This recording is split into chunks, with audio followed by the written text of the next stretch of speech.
तो मेरा तो बिल्कुल मानना है कि अब आप जीएसटी ले आए, बड़ा बढ़िया है। आप इनकम टैक्स को ख़त्म कर दीजिए। मैं इनकम टैक्स का जो स्लैब है उसमें थोड़ा इम्प्रूवमेंट चाहूँगी। क्यों सबसे जितना पैसा कमाता हूँ सारा का सारा टैक्स में ही चला जाता है, तो इस बार कम से कम 80C में तो छूट मिलनी ही चाहिए। आई थिंक पेट्रोल तो सबसे ज़्यादा सस्ता होना चाहिए। तो लोगों को एक तकलीफ तो ये होगी कि भाई लोन के इंटरेस्ट रेट में चेंजेस आने चाहिए। पेट्रोल डीजल के प्राइसेस कम किए जाएं। तो इन सब चीज़ों को देखना है कि किस तरह हुकूमत इस बजट में पेश करती है। 1 फरवरी को आना है इंटरिम बजट।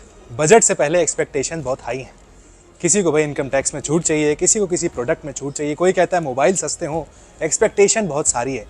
बाहर निकलने से पहले हमने सोचा क्यों ना ऑफिस में ही लोगों से पूछ लिया जाए कि आखिर उन्हें इस बजट से क्या उम्मीदें हैं। तो मेरा तो बिल्कुल मानना है कि अब आप जीएसटी ले आए, बड़ा बढ़िया है। आप इनकम टैक्स को ख़त्म कर दीजिए। जो हम खर्च करते हैं उस पर टैक्स लीजिए, जो कमाते हैं उस पर आप टैक्स मत लीजिए। बड़ी मेहनती कमाई होती है। फर्स्ट ऑफ ऑल तो मैं इनकम टैक्स का जो स्लैब है उसमें थोड़ा इम्प्रूवमेंट चाहूँगी, क्योंकि हम जैसे सैलरीड इंडिविजुअल्स जो हैं उनके लिए टैक्स एक कंसर्न है।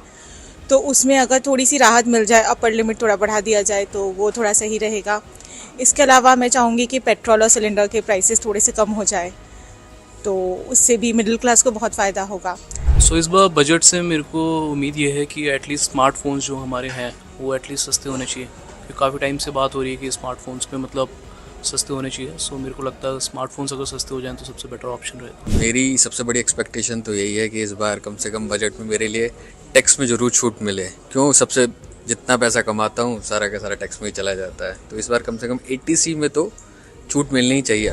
जी, जैसा कि आपको पता ही है कि ये अंतरिम बजट है, तो बहुत ज़्यादा उम्मीदें तो नहीं है, लेकिन पूर्ण बजट के लिए इससे संकेत होंगे। और जो उम्मीद है वो ये है कि खाने पीने की चीज़ें, जो कि युवाओं को आपको पता ही है खाने पीने में क्या पसंद है, उनके दाम थोड़े से कम हो। मेरे हिसाब से 80C सेक्शन 80C जो है, जो सैलरी वाले लोग हैं उनके लिए सेक्शन 80C का दायरा जो है वो अभी 1.5 लाख है, उससे बढ़ा दिया जाना चाहिए ताकि कुछ छूट मिल जाए। फिर इंश्योरेंस पे जीएसटी टैक्स हटा देना चाहिए मेरे हिसाब से। आई थिंक पेट्रोल तो सबसे ज़्यादा सस्ता होना चाहिए, क्योंकि हर घर में उसकी ज़रूरत है, हर इंडिविजुअल को उसकी ज़रूरत होती है और बहुत सारी डिपेंडेंसी है उसके ऊपर। ट्रांसपोर्टेशन बहुत बड़ा एलिमेंट है हर किसी की लाइफ में, तो पेट्रोल ज़रूर सस्ता होना चाहिए। बजट 2024 की मेन तो मैं लोन्स के बारे में बोलना चाहता हूँ। भले ही वो होम लोन हो या कार लोन्स हो, रेट ऑफ इंटरेस्ट की चेंज करना पड़ेगा। बिकॉज स्पेशली आज की दुनिया में जहाँ पे पेट्रोल डीजल के अलावा इलेक्ट्रिक व्हीकल्स आर बूमिंग और यहाँ पे सब्सिडीज़ ईच गवर्नमेंट की अलग अलग हो रही हैं, तो लोगों को एक तकलीफ़ तो ये होगी कि भाई लोन के इंटरेस्ट रेट्स में चेंजेस आने चाहिए। क्योंकि जब बाद में इनकम टैक्स की बात आती है,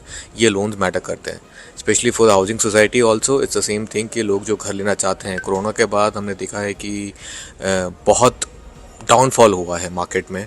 तो ये एक इंटरेस्टिंग पॉइंट होगा कि अगर रेट ऑफ इंटरेस्ट चेंज हुआ जाता है, अगर पीपल के कैपेसिटी में हो ही जाती है, तो हाउसिंग सोसाइटीज़ को भी और बिल्डर्स और डेवलपर्स को भी एक प्रॉफिटेबल मार्केट हो सकता है। हुकूमत हमारे लिए बहुत कुछ करने जा रही है और हम चाहते हैं कि वो सारी चीज़ें सस्ती हों जो हम रोज़मर्रा की ज़िंदगी में इस्तेमाल करते हैं। जैसे है पेट्रोल है, डेली हम सफ़र करते हैं, मोबाइल फ़ोन्स हैं, स्मार्ट चीज़ें जो भी चीज़ मार्केट में है वो सारी चीज़ें सस्ती होनी चाहिए। तो इन सब चीज़ों को देखना है कि किस तरह हुकूमत इस बजट में पेश करती है। सो आई वांट कि पेट्रोल डीजल के प्राइसेस कम किए जाएं, because it has been a pain for the public.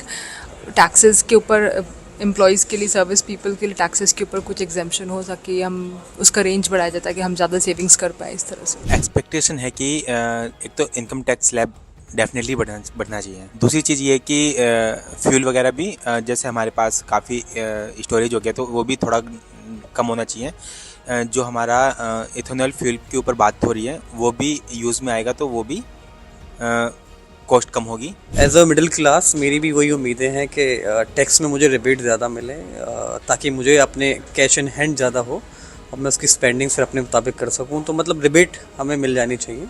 ये एज अ मिडिल क्लास और एक एज अ नौकरी पेशा मेरी ये उम्मीद है। बजट से बहुत सारी उम्मीद है, लेकिन ख़ास जो उम्मीद है वो रेलवे से उम्मीद है। रेलवे अगर कुछ आम जनता के लिए अगर ट्रेनों का परिचालन शुरू करे तो उससे फ़ायदा होगा। अभी अगर हम बात करें बिहार की, तो जो बिहार का रूट है उसमें अभी भी ट्रेनों की जो आवाजाही है उसमें लोगों को बहुत परेशानियों का सामना करना पड़ता है, क्योंकि वहाँ की पॉपुलेशन वैसी है जो या तो स्लीपर में या फिर थर्ड एसी में सफ़र करती है। मोबाइल फ़ोन से बात शुरू हुई थी, गैस सिलेंडर तक गई, पेट्रोल होते हुए इनकम टैक्स तक आ गई। बहुत सारी एक्सपेक्टेशन लोगों ने अपनी बता दी, अब देखते हैं किसकी एक्सपेक्टेशन किस हद तक पूरी होती है। 1 तारीख को बजट आएगा, तब तक आप भी तैयार हो जाइए, अगला रिएक्शन आपका होगा।